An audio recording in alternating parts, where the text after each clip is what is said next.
হরে কৃষ্ণ। সেই ভগবানের কথা কিছু বলার চেষ্টা করছি।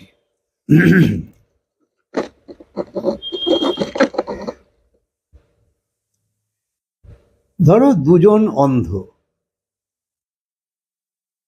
একজন বলছে, ভাই কে আছো, আমায় মন্দিরে একটু পৌঁছে দেবে? তো আমি অন্ধ, দেখতে পাই না।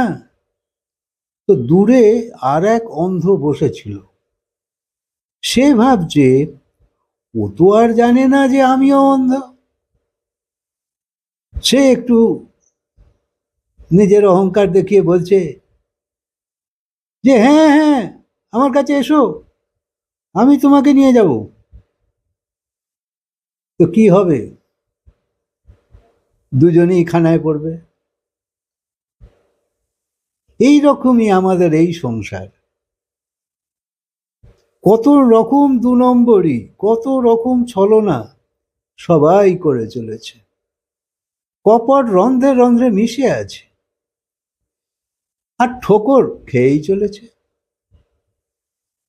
কর্ম সেই নরকের কর্মই, খালি নিজের চাওয়া পূর্ণ করা।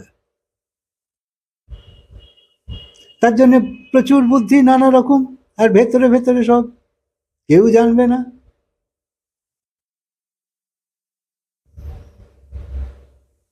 সবাই ঠোকর খাচ্ছে, জ্ঞানও হচ্ছে যে যার জন্যে করছি, যা করছি সবই আমারই কষ্টের কারণ হয়ে দাঁড়াচ্ছে।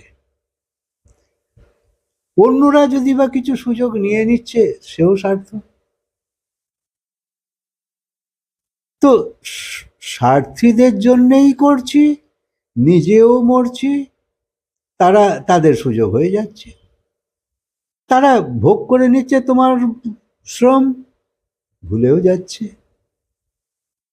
তাই আমাদের বুদ্ধি এতই কমজোর, তার উপর কেউ বলেও নি যে তুমি গলদ রাস্তাতেই যাচ্ছ।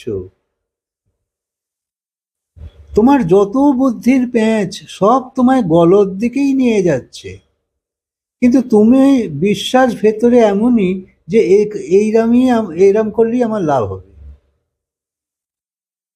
আর সেই লাভের খিদে মেটাবার জন্যে তুমি গলদ করেই চলেছ। সুস্থ জ্ঞান এই সংসারে দুর্লভ।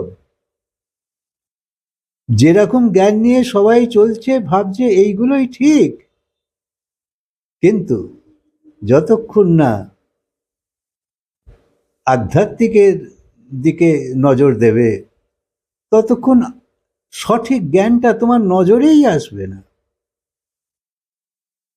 আর যখন জ্ঞান নজরে আসবে, তখন তুমি অবাক হবে যে যেসব জ্ঞানকে আমি নিজের বুদ্ধির বড়াই করেছি, তাই আমার পতনের কারণ হয়ে দাঁড়িয়েছে। তাই সেই শ্যাম সুন্দরের রাস্তায় চলো, সেটাই হচ্ছে সেই সঠিক রাস্তা, যেখান থেকে তুমি প্রকৃত তোমার হিতকারী জ্ঞান পাবে, যা তোমার উপকার সত্যি সত্যি করবে। সংসারে তুমি সত্যি সত্যি উপকার পাওয়ার জন্যই তো সব করছো, করেও তো দেখছো চিন্তা তোমার থেকে যাচ্ছে না, ঘুম হয় না কত লোকের।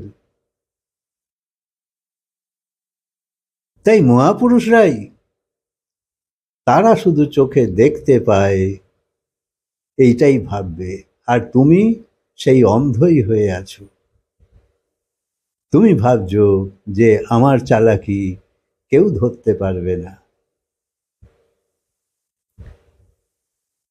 না হলে এই সংসারে তোমার বৈরাগ্য ভাব আসবে না। যে সংসারকে পাবার জন্যে তুমি লাগাতার শ্রম করছো, আজ পর্যন্ত কেউ সেই সংসারকে পায়নি। খানিক দূর যেতে যেতেই জীবনের ছন্দ পতন, মরে গেলে ব্যাস হয়ে গেল, যা বানালে সেসবও ফালতু হয়ে গেল। পুরো সংসার কখনো কেউ পায় না, এ তো সংসার, এ তো ক্ষণভঙ্গুর। তাই তোমার সমস্ত প্রচেষ্টাও একদিন নিষ্ফল হয়ে যাবে। তুমি একটু ভেবে দেখলেই বুঝতে পারবে, খুব শক্ত নয়। তাই মায়াকে গালাগাল দেওয়া ঠিক নয়। মায়ার থেকেই তো তোমায় শিখতে হবে যে যা মনে হচ্ছে ঠিক সেটাই আসলে বেঠিক। এটা বুঝে ফেলা একটু শক্ত বটেই। যতক্ষণ না আমি ভগবান সম্মুখ হব ততক্ষণ মায়া আমার পেছু ছাড়বে না, অর্থাৎ এই ভ্রমের বুদ্ধি আমার পেছু ছাড়বে না, আর জন্ম জন্ম ধরে আমার সঙ্গে থেকে আমার মধ্যে স্থায়ী বাসা বেঁধে রেখেছে। বললেও সে চট করে যাবে না। এই আমি রূপী তত্ত্ব দিব্য, আর শরীর তো মায়িক তত্ত্ব। তাই এই আমি রূপী তত্ত্ব এবং জ্ঞান স্বরূপ, এর কাছে সত্যি প্রকৃত জ্ঞান আছে এই আমির কাছে, আর এই নকল আমির কাছে যত ভুয়ো জ্ঞান। সেই আমি অনুচিত, অনুচিত মানে অতি ক্ষুদ্র, আর ভগবান হলো বিভূচিত, অর্থাৎ কিনা যার মধ্যে থেকে এইসব উৎপত্তি হয়েছে। তাই জীব এবং ভগবানের মধ্যে ভেদ এবং অভেদ দুরকম সম্পর্কই রয়েছে। কিছু ভিন্নতাও আছে, বেশিরভাগ ভিন্নতা, আবার কিছু অভিন্নও আছে। যেমন আমরা অল্পজ্ঞ, সে সর্বজ্ঞ, সে সর্বশক্তিমান, আমি অল্প শক্তিমান, সে ব্যাপক, আমি ব্যাপ্ত, সে ধারক, আমি ধার্যমান, সে শাসক, আমি শাস্য, পিতা পুত্র, ভর্তা ভৃত্য। এইরকম গৌরাঙ্গ মহাপ্রভু বলেছিল যে কৃষ্ণের এই তটস্থ শক্তি এই ভেদাভেদ প্রকাশ করে। এই বিশ্বে কত কত মন্দির, মসজিদ, গির্জা, গুরুদ্বারা কত রয়েছে, এবং অসংখ্য মানুষ সেখানে যাচ্ছে নিজের নিজের সিদ্ধান্ত অনুযায়ী এবং সাধনাও করছে। তবুও দিন দিন পাপাচার বাড়তেই থাকছে, কমে যাচ্ছে না, বরং আগের থেকে এখন আরো উচ্ছৃঙ্খলতা, বিশৃঙ্খলতা বেড়েই চলেছে, অনেক বেড়ে গেছে। যারা এখন বুড়ো বুড়ি হয়ে গেছে তাদের ছোটবেলার অনুভব অন্যরকম ছিল,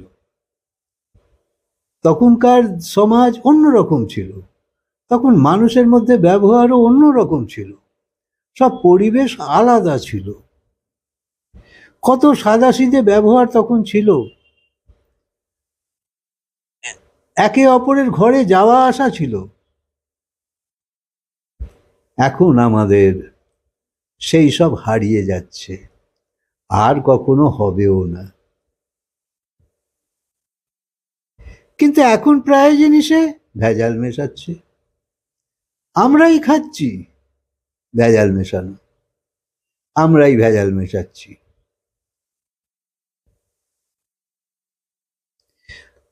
ফল, সবজি, ওষুধ, মিষ্টি, তোমাকে তো বেঁচে থাকতে হবে, এগুলোর প্রয়োজন আছে তো সব কিছুই। তাই যদি তুমি ক্রমাগত সেই ভেজাল মেশানো খেয়েই যাও, তোমার আয়ু আর কতদিন?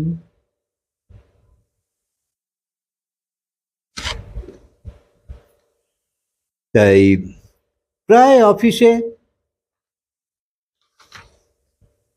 সব করাপশন, কোনো কাজ করাতে গেলে এখন শোনা যায় ঘুষ না দিলে হয় না। তাই ঘুষ না দিলে কাজ হবে না, এমন একটা সংসারে আমরা বসবাস করছি। এই 100 বছরের মধ্যেই এত পরিবর্তন, গত 100 বছরের মধ্যে এত পরিবর্তন হয়ে গেছে যে যেন ভুলেই গেছি সেই আগেকার দিনের সব স্মৃতি। তাই বুড়ো বুড়িরা যত হারিয়ে যাচ্ছে সেসব কথাও হারিয়ে যাচ্ছে। হরে কৃষ্ণ। কথাকে আজকে বিরাম দিই, আবার বলবো।